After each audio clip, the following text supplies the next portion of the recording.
Fala galera, beleza? Mais uma vez aqui Tizílio pro canal da Parábola, nosso segundo encontro. E antes de começar a falar, eu gostaria de agradecer a todos aqueles que assistiram ao vídeo, que compartilharam o vídeo, e peço que continuem fazendo para que a gente possa seguir aí nessa luta contra o preconceito linguístico. Para começar, eu preciso fazer uma ressalva do vídeo anterior. Eu citei um gramático, e esse gramático é o professor Napoleão Mendes de Almeida. Tá? Para quem tiver interesse, o livro que eu li se chama Dicionário de Questões Vernáculas e é um dos clássicos desse gramático. Um comentário que me chamou a atenção, dentre tantos, foi um que dizia que eu tinha sido preconceituoso por ter enfatizado um desvio gramatical cometido por uma das pessoas que apoiaram o vídeo da Marcela Tavares. E eu gostaria de dizer que preconceito, não. Eu jamais poderia ser preconceituoso num vídeo, embora algumas vezes nós nem percebemos que somos preconceituosos, mas definitivamente não. Apontar um desvio como professor de português não te faz preconceituoso. Mas julgar quem comete o desvio tendo em vista uma base que não é científica e um juízo de valor sobre quem erra, isso sim te faz preconceituoso, e não é o caso. Você mostrar, aliás, uma grande ideia que é alardeada quando se fala em preconceito linguístico, inclusive até nos comentários isso se fez presente, é que preconceito linguístico não é uma desculpa para analfabeto fugir da escola. O preconceito linguístico é uma realidade contra a qual nós devemos lutar. Por quê? Porque muitas vezes a escola não encontra o espaço necessário para discutir língua com os alunos. E quando nós entendemos que gramática é língua, como querem os comandos paragramaticais, que nós já tratamos deles no outro vídeo, nós perdemos a chance de transformar a nossa prática pedagógica. E não é vincular ideologia, qualquer que seja. É mostrar que cabe a nós uma conduta que minimize, já que talvez seja impossível eliminar o preconceito da sociedade brasileira. Então, um dos impasses que nós temos é a questão de norma. Muito se fala sobre norma, a linguística entende a norma de um jeito, muitas pessoas se valem desse termo de outra forma, e a norma vira uma entidade sobrenatural. A norma culta. A norma culta diz. O que é a norma culta? O que é culto? Se você diz que tem norma culta, você pressupõe que haja norma inculta. E todo povo tem cultura, e todas as classes têm a sua cultura, então nós não podemos pensar em norma culta com esse viés. Embora exista essa carga semântica na palavra culta. E na palavra norma, o que é norma? Norma é o que é normal ou é o que é normativo? O que nós ensinamos na escola, afinal? Bom, contra essa norma, que é essa senhora que assombra a todos nós, quando falamos que... Eu mesmo tomo cuidado, porque você é professor de português, você não pode falar assistir um vídeo. Vocês assistiram ao vídeo? E isso eu frisei porque sei que haverá uma chuva de comentários negativos se eu me atrever a falar, vocês assistiram o vídeo, gostaram? Isso para não dizer haverão comentários, como acontece na nossa língua. Muito bem. Norma culta é um termo que já poderia ser revisitado.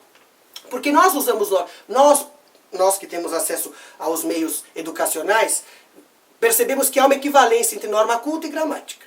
Então a norma culta é ensinar norma culta. Alguns dizem que a norma culta é a gramática, outros é a escrita.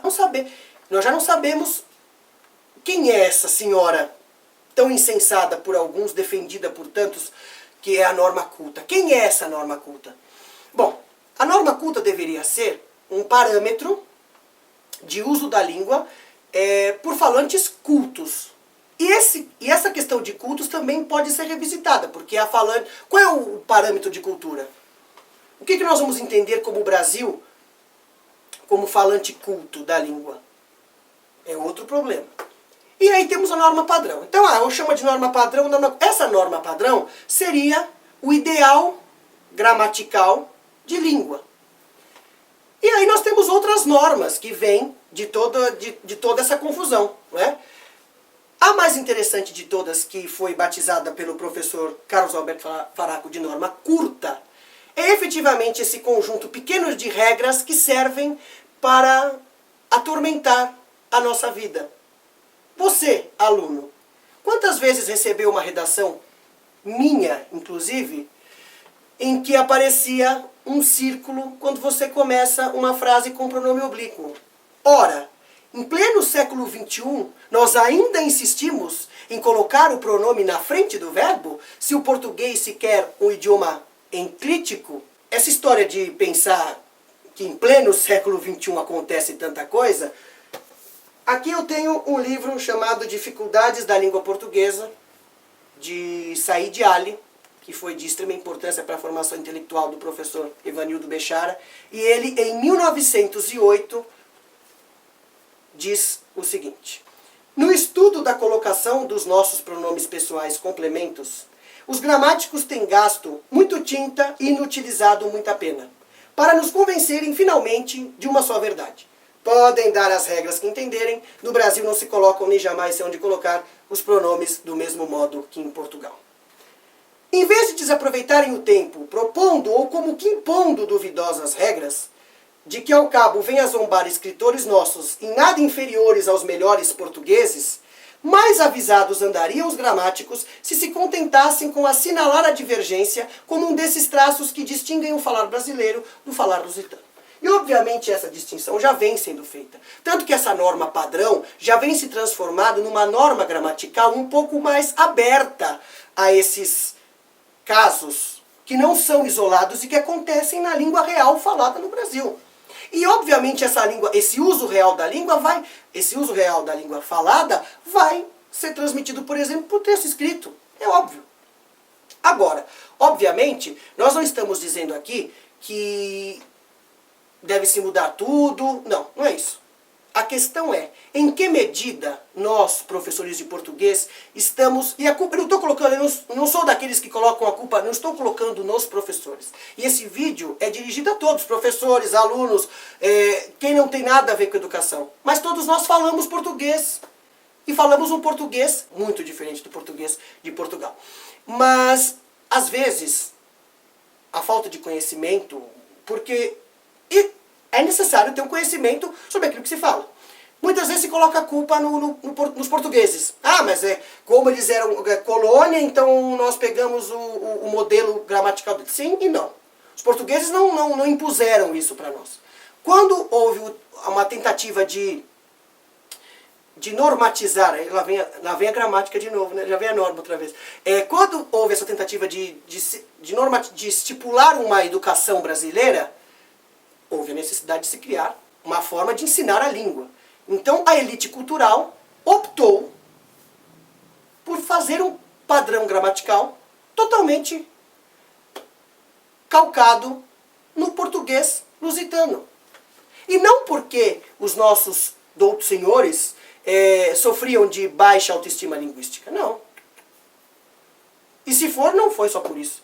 Quando você aproxima a norma que vai ser ensinada no país à europeia, você tem uma tentativa de europeizar o país e fazer calar outros povos que participaram e participam ativamente da vida da nossa língua portuguesa brasileira. Então, na verdade, a nossa discussão hoje é justamente disso. O preconceito linguístico, ele encontra um terreno fértil. Então, eu tenho a impressão como professor de que uma série de fatores contribuem para que ele continue a existir. Embora o preconceito, como eu disse anteriormente, talvez nunca acabe num país como o Brasil, é preciso pensar que ele encontra terreno fértil. Por exemplo, quantos livros com os quais nós trabalhamos que estão cheios de gramaticalhas ou gramatiquices? Você ensina regra, mas não oferece uma visão talvez empírica da língua. Nós muitas vezes não temos oportunidade de mostrar a língua como ela funciona na realidade. Vive-se um sonho de língua, ou um pesadelo para muitos. Não é um sonho, língua portuguesa para alguns não é um sonho. É um pesadelo. Vive-se uma ideia de língua que é representada pela gramática, que é uma parte muito pequena de tudo aquilo que nós entendemos como língua. E o que é que nós vamos fazer diante disso? Nos próximos 2 vídeos nós vamos mostrar aí essa questão do desvio gramatical e de que modo ele pode ser trabalhado na escola sem que haja especificamente a visão prescritivista, normativista daquilo que o professor Carlos Alberto Faraco intitula de norma curta. Se nós não tomarmos cuidado, esses comandos paragramaticais e essas posturas prescritivistas, elas acabam se tornando um desserviço a tudo aquilo que já se pesquisou e já se escreveu sobre língua, que não é a gramática. A gramática não, definitivamente não é a língua, certo? Então a minha indicação de hoje é Norma Culta Brasileira, do professor Carlos Alberto Faraco. É um livro excelente e vocês vão aqui entender essa questão de quais são as acepções de norma, o que é norma culta, o que já se chamou de norma culta, o que se chama atualmente, e todo esse caminho aí da questão da normatização da língua. Eu espero que vocês tenham gostado desse vídeo. Por favor, deem um like, compartilhem, mostrem que efetivamente quem defende a luta contra o preconceito linguístico não está dizendo que não se deve ensinar nada na escola e que vale tudo na língua. Mas que nós precisamos efetivamente estudar língua na escola. E não mostrar a ideia de que a gramática seja efetivamente a língua. Tá bom, galera? Mais uma vez, então, aqui, Tizílio para o canal da Parábola e até os próximos. Tchau, tchau.